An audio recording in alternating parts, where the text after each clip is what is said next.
దుఃఖము, రోగం, వ్యాధి, బాధ, శాపం, మరణం ఏది ఉండదని మీకు తెలిసినప్పుడు ఆ రాజ్యం కావాలంటే మీరేం చేయాలి? ఉన్నదంతా అమ్ముకోవాలి. అమ్ముకొని ఆ రాజ్యం కావాలని పట్టుకోవాలి. మనకు అలాంటి ఆశ ఉన్నదా? ప్రభు ఇది బాగానే ఉన్నది, ఆశ ఉన్నది, తృప్తిపరుస్తాను, కానీ నేను ఉండేది మాత్రం అందులోనే, లోకంలోనే.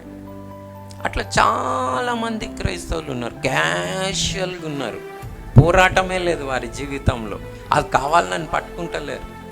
ఎట్లా పట్టుకోవాలంటే యాకోబు ఎలాగనైతే నువ్వు ఆశీర్వదిస్తేనే కానీ నేను విడువా అని తొడ మీద కొట్టినా అని బుక్క జరిగినా కానీ ఏం చేయలే. మనకు అలాంటిది ఉన్నదా? అలాంటి పోరాటం చేస్తున్నామా?